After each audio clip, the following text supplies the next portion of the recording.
సమాజానికి ఈ కార్యక్రమ నిర్వాహకులైనటువంటి అధ్యక్ష స్థానంలో ఉన్న రిటైర్డ్ ఐఏఎస్ చిరంజీవులు గారికి, అలాగే ఇక పేర్లన్నీ చదవలేను, దయచేసి అందరికీ ధన్యవాదాలు. ఇప్పటిదాకా ఇదే తాజ్ కృష్ణలో ఈ కార్యక్రమం జరుగుతుంది అని చెప్పి చాలా మంది నాకు ఫోన్ చేసినారు.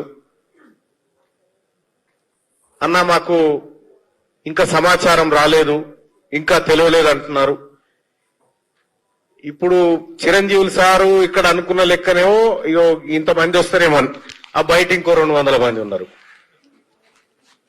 అంటే ఎందుకు ఇల్లంతలో ఇల్లు తరలొచ్చిరంటే వాళ్ళలో ఏదో ఒక అలజడి మాత్రం స్టార్ట్ అయింది అనేది నాకు అర్థమైంది. బీసీ ప్రజల్లో ఒక అలజడి స్టార్ట్ అయింది.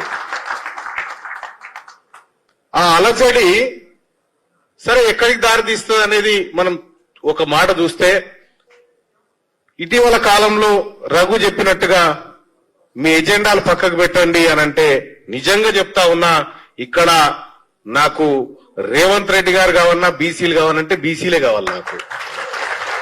నా ఫస్ట్ ప్రియారిటీ బీసీలే. ఎందుకు చెప్తా ఉన్నా ఈ మాట అంటే, మీ అందరికీ తెలుసు సోదరులారా, మొన్నటి ఎన్నికల్లో ఏం జరిగిందో. తీన్మార్ మల్లన్న నోడగొట్టడానికి కొంతమంది ఏం చేసిరో తెలుసు, కానీ ఇలా తీన్మార్ మల్లన్న గెలిచిందంటే అది బీసీలు పెట్టిన భిక్షమే, అది మీరు పెట్టింది, అది మీరిచ్చిన అవకాశమే. ఎంతసేపు నేను ఇప్పటిదాకా మన మసూర్ అన్నతో అంటా ఉన్నా, కనీసం అసెంబ్లీలో మండలం అసెంబ్లీ నడవడానికి నిమిషానికి 10,000 ఖర్చు అవుతుంది. దాంట్లో ఈయన ఆయన తిట్టా, ఆయన కనీసం తిట్టుకుంటాను కూడా ఛాన్స్ లేదు మన కాడ, మనోని మనం తిట్టుకుంటాను.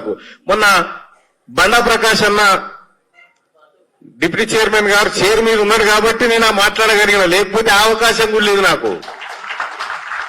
ఆయన నాకు అవకాశం ఇస్తే ఈ బడ్జెట్ సగానికి గోస్తే మాది కదా, మిగతా సగం మీది కదా అని చెప్పి ఆడ మాట్లాడగలిగిన. కాబట్టి చాలా మంది చాలా అనుకుంటారు. ఒక్కటై చెప్తా ఉన్నయ్యా, మేము రాజకీయాలు చేయాలనుకున్నప్పుడు రాజకీయాలు చేస్తాం, కానీ అల్టిమేట్ గా మా ప్రయోజనం బీసీల ప్రయోజనమే అన్న విషయాన్ని మేము ముందు తెప్పదలుచుకున్నాం. ఇక్కడ నేనైనా కానీ నాకు శ్రీనివాస్ గౌడ్ గారికి ఏమన్నా పంచాదా అండి? పార్టీల పంచాది ఉండొచ్చు, కానీ బీసీల అంశానికి వచ్చినప్పుడు మేము ఒక్క తల్లి పిల్లలు లెక్కుంటాం. మాకు పార్టీలతో సంబంధం లేదు. ఇంకా వీళ్ళే కాదు, ఎవరైనా సరే బీసీల అంశానికి వచ్చినప్పుడు మా ప్రయోజనం బీసీలదే. రఘు, నువ్వు మాకు చెప్పినావు, ఎక్కడ కూడా ఈ మాట తప్పం.